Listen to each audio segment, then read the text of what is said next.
Hey guys, welcome back to my to videos. तो इस video में दोस्तों डिस्कस करने वाले हैं यहाँ पर कुछ इंपॉर्टेंट कंपनीज को और उनसे रिलेटेड कुछ इंपॉर्टेंट अपडेट्स हैं जिसकी बात करेंगे इस वीडियो में। तो चलिए दोस्तों वीडियो की शुरुआत करते हैं। सबसे पहले कंपनी को डिस्कस करते हैं। पहली कंपनी का नाम है KPIT टेक्नोलॉजीज लिमिटेड। बट इसको डिस्कस करने से पहले दोस्तों, अगर आपने अभी तक चैनल को सब्सक्राइब नहीं किया है तो चैनल को सब्सक्राइब करके बेल आइकन को प्रेस कर लो और टेलीग्राम चैनल को भी ज्वाइन कर लो, जिसका लिंक आपको डिस्क्रिप्शन में देखने को मिल जाएगा। और दोस्तों एक डिस्क्लेमर भी रहेगा, जितने भी कंपनी से रिलेटेड न्यूज़ एंड अपडेट्स हम लोग कवर करेंगे वो सारी न्यूज़ एंड अपडेट्स सिर्फ एजुकेशन पर्पज़ के लिए, सीखने के लिए है। तो इसको किसी भी तरह का इन्वेस्टमेंट एडवाइस मत समझना, आप खुद से रिसर्च और एनालिसिस भी कर सकते हैं। तो चलिए दोस्तों वीडियो की शुरुआत करते हैं। सबसे पहले बात करते हैं KPIT टेक्नोलॉजी से रिलेटेड कुछ इंपॉर्टेंट न्यूज़ एंड अपडेट्स के बारे में। सो दोस्तों अगर हम बात करें KPIT टेक्नोलॉजी के बारे में, तो KPIT टेक्नोलॉजी का एक लिंक हमें देखने को मिल रहा है सेबी से। अब देखा जाए तो वो जो लिंक है वो सेबी किसी भी तरह का KPIT टेक्नोलॉजी को हार्म नहीं कर रही है, बट KPIT टेक्नोलॉजी में एक फ्रंट रनिंग की चीज़ें हमें सुनने को मिल रही है, जिस वजह से सेबी की पेनल्टी लगती हुई देखने को मिली है कुछ नाम के ऊपर। और ये पेनल्टी का जो नंबर है वो 45 लाख रुपए का है। तो इस चीज़ को थोड़ा सा आप डिटेल में भी समझ सकते हैं। तो देखो यहाँ पर मेंशन किया गया है कि aqua proof wall प्लास्ट private limited और इसके जो डायरेक्टर हैं नरेश चंद्र बोहरा, उनके ऊपर फ्रंट रनिंग के एलिगेशन लगे हैं सेबी की तरफ से। और उस एलिगेशन में सेबी ने 40 लाख का बोल सकते हैं पेनल्टी मारा है इसके ऊपर, यानी कि इस कंपनी जो है उनके ऊपर, और 5 लाख का फाइन मारा है उनके जो डायरेक्टर हैं उनके ऊपर। अभी जो फ्रंट रनिंग के एलिगेशन है वो KPIT टेक्नोलॉजी के शेयर्स में उन्होंने किया था। अब इस चीज़ को और भी थोड़ा आप डिटेल में समझ सकते हैं। देखो आपको यहाँ पर मेंशन देखने को मिलेगा कि रेगुलेटर जो है वो फाउंड किए थे कि एक इलीगल गेन्स हमें देखने को मिला है लगभग 19.5 लाख रुपए का 2017 में, जो कि बोल सकते हैं एग्जीक्यूट किया गया था ट्रेड बड़े क्लाइंट से ऑर्डर मिलने से पहले, जो कि बोल सकते हैं एक न्यूज़ आनी थी। न्यूज़ आने से पहले ट्रेड्स एग्जीक्यूट किया गया था, न्यूज़ आने के बाद ट्रेड को स्क्वायर ऑफ किया गया और 19.5 लाख के आसपास का प्रॉफिट इन्होंने गेन किया, जो कि सेबी के हिसाब से एक इलीगल और फ्रंट रनिंग की वजह से है। तो इन सारी चीज़ों की वजह से सेबी ने पेनल्टी मारा है। बट सेबी ने यहाँ पर कोई अपडेट नहीं दिया है कि कितने इन्वेस्टर्स को इसमें कितना लॉस हुआ है, बट जो चीज़ें हैं वो हम यहाँ पर सुन रहे हैं। अब दोस्तों इन सारी चीज़ों के बाद अगर हम बात करें KPIT टेक्नोलॉजी से रिलेटेड कुछ और भी खबर के बारे में, तो इसके क्वार्टरली रिजल्ट अब हमें कुछ दिनों बाद देखने को मिलने वाले हैं। अगर उसके डेट्स की बात करें तो वो हमें 30 जुलाई को देखने को मिलेगा, यानी कि इस दिन कंपनी के जो रिजल्ट देखने को मिलेंगे उसमें कंपनी के रेवेन्यू, प्रॉफिट, मार्जिन्स तो फोकस में रहने वाले हैं ही, बट कंपनी के जो गाइडेंस होंगे वो भी काफ़ी ज़्यादा इंपॉर्टेंट होगी, क्योंकि Q4 के साथ कंपनी ने कोई गाइडेंस हमें दिया नहीं था। और इस बार तो एक्सपेक्टेशन ये भी है कि KPIT टेक्नोलॉजी का जो Q1 का रिजल्ट होगा उसमें कंपनी का रेवेन्यू, प्रॉफिट और मार्जिन तीनों हमें Q-on-Q बेसिस पे गिरता हुआ नज़र आ सकता है। तो ये भी चीज़ काफ़ी इंपॉर्टेंट है एज ए KPIT इन्वेस्टर, इस चीज़ को ध्यान में रखना। बाकी ये सारी चीज़ों के बेसिस पे किसी भी तरह का रिकमेंडेशन नहीं है, सभी चीज़ें सिर्फ और सिर्फ सीखने के लिए हैं। तो अब दोस्तों वीडियो में आगे बढ़ने से पहले बात कर लेते हैं एक टेलीग्राम चैनल के बारे में, जो कि सेबी रजिस्टर्ड टेलीग्राम चैनल है जिसका नाम है ट्रेडर पाजी। इनका रजिस्ट्रेशन नंबर आप यहाँ पर नोट कर सकते हैं। 8 साल से भी ज़्यादा का एक्सपीरियंस है इनको ऑप्शन एंड स्विंग ट्रेडिंग में, और 3000 से भी ज़्यादा लोगों को ये ट्रेंड कर चुके हैं जो कि ऑप्शन एंड स्विंग ट्रेडिंग में ही है। तो इनके टेलीग्राम चैनल का लिंक आपको डिस्क्रिप्शन में देखने को मिलेगा, जिसको चाहो तो आप ज्वाइन कर सकते हो। अब ज्वाइन करने का सबसे बड़ा बेनिफिट क्या है? तो सबसे बड़ा बेनिफिट ये है कि सेबी रजिस्टर्ड टेलीग्राम चैनल है। तो सेबी रजिस्टर्ड रिसर्च एनालिस्ट के द्वारा जितने भी रिसर्च होते हैं कंपनी से रिलेटेड वो आपको यहाँ पर बिल्कुल फ्री ऑफ कॉस्ट देखने को मिलते हैं। काफ़ी सारी कंपनी के चार्ट्स को अच्छी तरह से रिसर्च कर आपको अपडेट होता हुआ देखने को मिलेगा यहाँ पर बिल्कुल फ्री ऑफ कॉस्ट। और इनके साथ आपको काफ़ी सारे कॉल्स वगैरह भी देखने को मिलते हैं जो कि बिल्कुल फ्री ऑफ कॉस्ट रहता है। तो ये सारी चीज़ों का अगर आप बेनिफिट लेना चाहते हैं तो लिंक आपको डिस्क्रिप्शन में दिख जाएगा, लिंक के थ्रू जाकर चैनल को ज्वाइन कर लो। तो चलिए दोस्तों बात करते हैं अब अगली कंपनी के बारे में। सो अगली कंपनी का नाम है BSE लिमिटेड।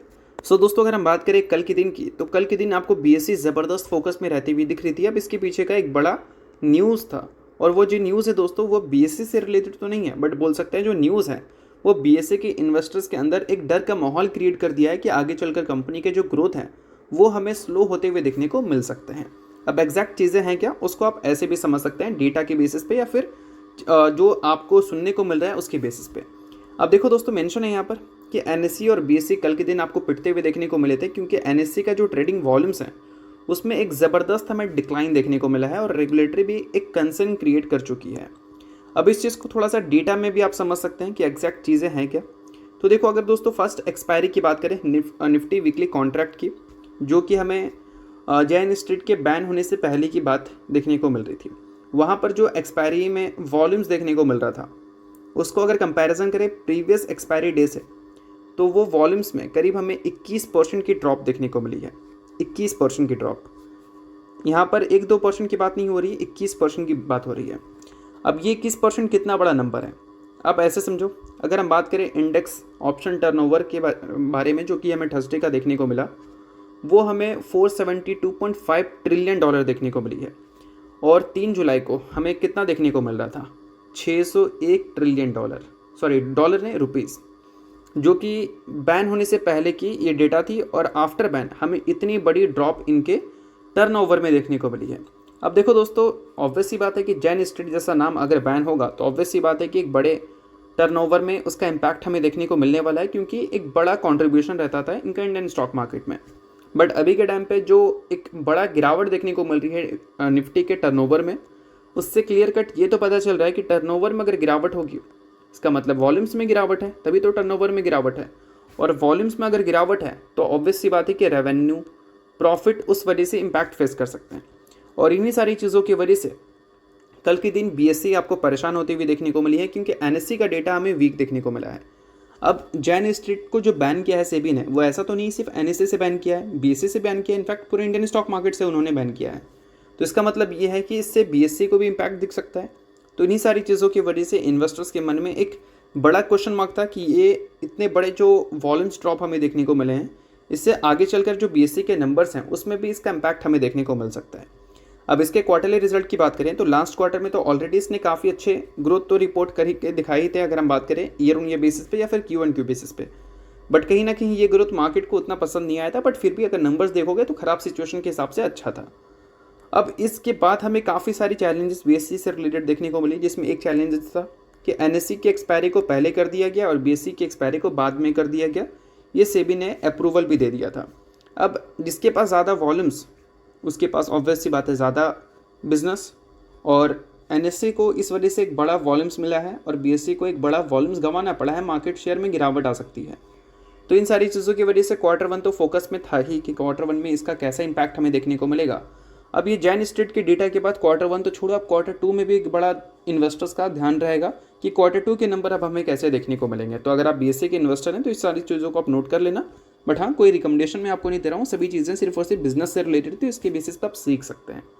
तो चलिए बात करते हैं अगली कंपनी के बारे में, जिसका नाम है मैज़गॉन डॉक शिप बिल्डर्स लिमिटेड। अब ये कंपनी को डिस्कस करने से पहले अगर आपको वीडियो अच्छा लग रहा है तो वीडियो को लाइक कर दो, चैनल को सब्सक्राइब करके बेल आइकन को प्रेस कर दो, टेलीग्राम चैनल को ज्वाइन नहीं किया, लिंक डिस्क्रिप्शन में है, लिंक के थ्रू जाकर ज्वाइन कर लो। अब दोस्तों बात करें मैज़गॉन से रिलेटेड तो एक रिपोर्ट हमें सुनने को मिल रहा है। रिपोर्ट ये है कि 2.4 ट्रिलियन रुपीज़ का नेवल प्लान इंडिया का हमें देखने को मिल सकता है। अब इसमें 3 कंपनी ऐसी हैं जो कि इस डील को लेती हुई नज़र आ सकती है। ऑब्वियस सी बात है कि एक ही कंपनी को तो मिलेगा नहीं, जितनी भी कंपनीज है सभी को कुछ ना कुछ मिलने वाला है, बट जो बड़ी कंपनीज हैं उनको बड़ा मिल सकता है। अब देखो दोस्तों, टोटल डिटेल्स यहाँ पर ये है कि 17 वॉरशिप, 9 सबमरीन्स का प्लान है, इंडिया को नीड है बोल सकते हैं, और उसके लिए डिफेंस ऑर्डर अप्रूव हो सकते हैं 2.4 ट्रिलियन रुपीज़ का। अब इसमें सभी डेटा को आप डिटेल में कवर कर सकते हो। तो देखो यहाँ पर मेंशन है कि जो टोटल कैपेसिटी है वो 175 के आसपास का इंडिया का एम है बोल सकते हैं नेवल कैपेसिटी का, जो कि 2035 तक की आपको यहाँ पर डेटा देखने को मिलेगा। उसके अलावा आपको यहाँ पर देखने को मिलता है कौन कौन से ऑर्डर्स हैं। तो ये फिलहाल ये जो ऑर्डर्स हैं प्रोजेक्ट 75 आई या फिर प्रोजेक्ट 75 की बात करें तो रिपोर्ट्स तो यही क्लेम कर रही थी कि ये जो प्रोजेक्ट है वो हमें मैज़गॉन डॉक को मिलता हुआ दिख सकता है। उसके अलावा दोस्तों अनदर प्रोजेक्ट है 8 जनरेशन कॉर्वेट का, जो कि 360 बिलियन रुपीज़ के आसपास का नंबर देखने को मिलेगा, और ये भी इस बोल सकते हैं बड़े जो डिफेंस का प्लान इंडिया का उसका पार्ट है। और उसके अलावा दोस्तों नेक्स्ट जनरेशन फ्राइगेट की बात हो रही है यहाँ पर, जो कि 7 है, और उसका वर्थ टोटल 700 बिलियन डॉलर के आसपास का हमें देखने को मिलता है। तो बेसिकली यहाँ पर 3 कंपनी का नाम मेंशन है, जिसमें एक कंपनी तो मैज़गॉन डॉक ऑब्वियसली रहने वाली है। उसके अलावा आपको एक और कंपनी का नाम देखने को मिलता है जिसका नाम है यहाँ पर मेंशन है गार्डन रिच शिप बिल्डर्स, और तीसरी कंपनी दोस्तों कोचिंग शिपयार्ड लिमिटेड, जिसका नाम आपको यहाँ पर देखने को मिलता है। तो प्रोबेबली स्टॉक मार्केट की बात करें तो ये 3 कंपनी बेनिफिट तो ले ही सकती है, बट इसके अलावा और भी काफ़ी सारी कंपनी जो कि लिस्टेड तो नहीं है, बट हाँ उसको भी बेनिफिट मिल सकता है। तो ऑब्वियस सी बात है कि अगर बिजनेस पर्पज से देखें तो इस न्यूज़ को हम अच्छा और बड़ा कंसिडर कर सकते हैं। अब इसके अलावा दोस्तों बात करते हैं मैज़गॉन के एग्जीक्यूशन के बारे में, जो कि पिछले कुछ टाइम में अगर देखा जाए डिफेंस कंपनी के एग्जीक्यूशन जो हमें देखने को मिले हैं उसके कंपैरिजन में मैज़गॉन का जो एग्जीक्यूशन है वो काफ़ी फार बेटर हमें देखने को मिल रहा है।